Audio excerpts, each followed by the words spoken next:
building on these zones that we've already mapped out and really just going through the way price action is returning back to the zones just to further explain what we've just been building on. So what we'll do is we'll start on this very first demand zone, this range created demand zone, or the pivot created demand zone. As we can see, we had that large move to the upside, and if we don't worry about too much about all the zones that were created as this zone was coming back into it, what we can see is price was very corrective as it made its way back. And touching on what I spoke about in the end of the previous video, the theory behind the return to zone, we have this more impulsive move into the zone. As well as here, as we can see, we have two impulsive drives into the zone, but leading up to the zone itself was quite corrective. And what we can see is, even if we look at this point in time where price was about to tap into it, we can see that we had fairly corrective moves back in to the zone. We didn't actually tap into the zone, and then we were seen with quite a bit of momentum pushing to the upside, which shows that this zone was fairly powerful. But definitely what we can see from the reaction and when we move the chart to the right, although we're not really focusing on what's actually happening as a result of these zones, just to add on to that, you can see that price tapped in to the vicinity of the demand zone, and then once we actually tapped into it, it didn't quite move as far as we had expected. But now what we can do is we'll move on to this next demand zone, this range created demand, or specifically the pivot demand that we were looking at. We had that large move to the upside, and then what we can see is price just immediately came right back down. So we had the expansion up and an expansion down back into the zone. And what I said in the previous videos is, more often than not, we do get a reaction for basically every supply and demand zone that we see on a chart, whether the reaction is on the time frame that we are currently on, or if it's on just, say, a lower time frame. There's, generally speaking, always some sort of reaction. But at the end of the day, what we're most concerned about is the follow through of that zone. That's where we're actually going to be able to take successful trades, because it goes without saying, if we were to have entered long within this demand zone, initially we would have had a small amount of profit, but the end result of the trade would have been a loss or a break even, depending how you manage it. So it goes without saying that we're more concerned about the follow through when it comes to supply and demand zones, and we want to build the highest probability and the highest cases for entries. And we know that, generally speaking, when we have these V-shaped returns, it's an aggressive reversal from a creation of a zone, and generally speaking, the odds of that zone playing out or following through become to be a little bit more diminished. So we'll move on, and as we see, we create this supply zone, which we'll talk about now, where we get a more corrective move back into it, and then we tap into the zone and then continue on to the downside. And what we can see is we had a fairly aggressive move into the zone, which gave us that more confirmed and larger push away. You can see that we had a decent wave out of the supply zone in question.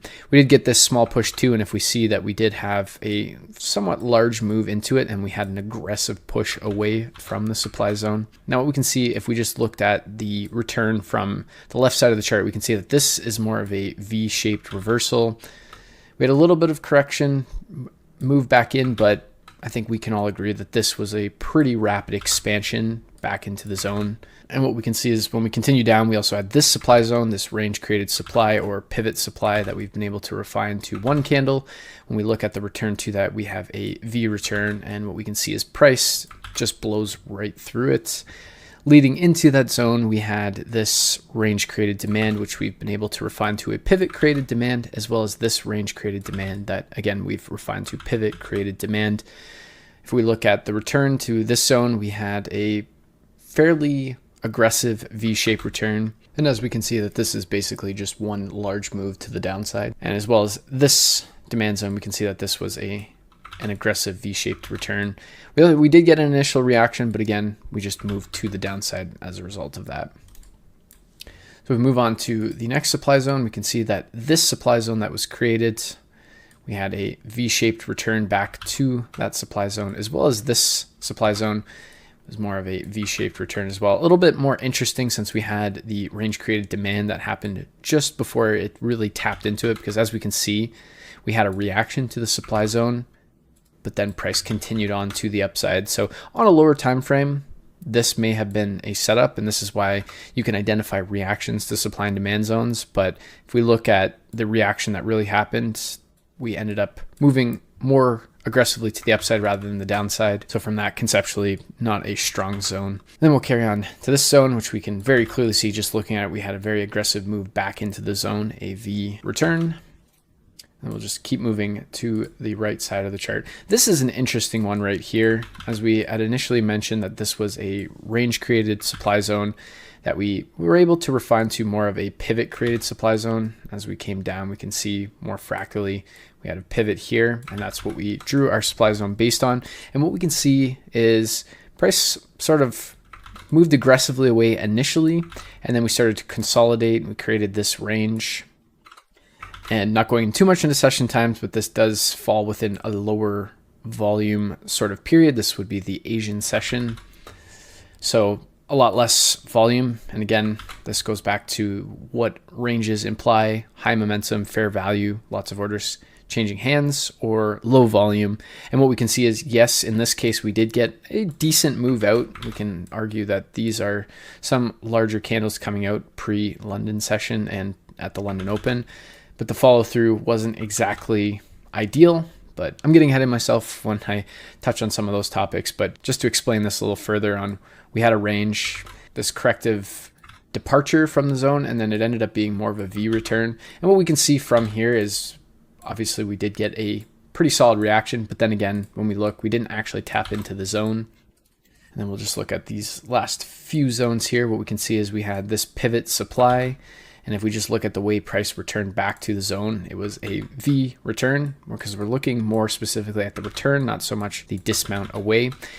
And really when it comes to the dismount, we do want to see something more aggressive rather than something that's a little bit more corrective as well, because when we're looking at supply and demand zones, while we do want to see a corrective move in, we don't necessarily want to see a corrective move out, because what we are trying to do, again, with supply and demand is we're trying to identify areas on the chart or the footprints of where large orders are being placed in the markets that's causing a displacement in the market. And that's why moves or large moves are happening. And as a result, we're looking for price to return to these areas to rebalance those orders, essentially re-injecting the majority or the remainder of the positions that were created or entered on the first creation of that zone. Because essentially what we're trying to do with supply and demand is we're identifying a footprint of where large orders have been placed in the markets.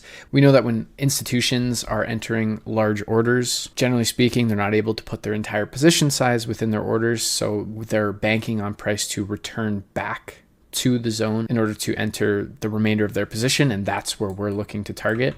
But the only way for us to truly know if an institution or large collection of orders have been placed is by understanding and identifying the footprints that are left behind. Generally speaking, what that entails is seeing some sort of range or pivot created supply or demand zone that is being created. But the only way we're able to validate that zone being created is actually waiting for an impulsive move or an expansion outside of that pivot or range that was created. And then, like I had said, we're looking for how price returns to that zone. Generally speaking, we're looking for some sort of corrective nature back into it. We're looking for some sort of rounded move into it, but we're trying to be a little bit more cautious with something that's just pure momentum back into the zone in question. Now, on the flip side, with this idea in mind that we're looking for that expansive or explosive move from a zone being created, and that's what gives us our footprint that large orders have been placed. If we look at something like this that is very corrective, going down and then impulsive going up, generally speaking, what that would imply is that there's no real momentum that fueled this move. This would be the momentum that we're more or less interested in. So when we see that, that begins to give us a better idea of what's happening. But of course, the market isn't utopian, and it will do things that might not necessarily make sense on that particular time frame. And it's all about the higher time frame narrative as to what's happening. And as we can see, if we just zoom out that little bit, we were in a bull trend. We came down very corrective to a demand zone. We did get that initial reaction. But then as we can see what's happening in here, the flip between supply and demand is what's ultimately starting to push price to the downside. And we can see that when we start to look at supply zones that are being created on the way down, and also not holding any other demand zones that have been created as a result of the way price action has been delivering. So again, the best thing that you can do now that you understand the return to zone considerations and the probability that they have, and just looking at things through that lens, is to go to your charts, whether it be a blank chart or whether it's the examples that you've been able to prepare as a result of the first and second parts of the supply and demand zone series, and identify the returns back to the particular supply and demand zones and what they imply on the charts. We're going to build on this much further. These concepts of return to zone are going to be a lot more prevalent and understanding once we start to understand the reaction, the inner workings of supply and demand, and what one zone respecting or breaking another has with the overall larger picture. But first, it's a good idea to really ingrain the understanding of how price is returning back to particular zones and what that implies, as well as, again, understanding the larger impulses into the moves and what that often will provide to you as well. And again, I just want to stress that the market isn't utopian, and don't take some of this for gospel. Go ahead and test it for yourself and see if these sort of concepts are true to what you see, because there are some people who actually prefer trading V reversals, but they're a little bit more aggressive in how they do it. Again, there's different confluences you can add to it, and it comes to your testing and your comfort with them. And which is why it's so important to take these concepts to the charts and really dig into the price action. Because for me personally, when I'm looking at supply and demand zones and how price returns to them, I prefer the rounded returns and the corrective returns as opposed to the V returns. I've had more losses on aggressive V returns than I have on the corrective returns. But again, that also comes to your own testing, and it's important to really put the work in to understand how all these components come into play, because what you'll also start to begin to notice when you combine all of the three lessons into one is the zone creation, the different ways that you're mapping, whether it's range created or pivot created supply and demand, whether it's a continuation or a reversal pattern, will also play into the fact on how price is returning to these zones. Because like we said, this was a continuation pattern.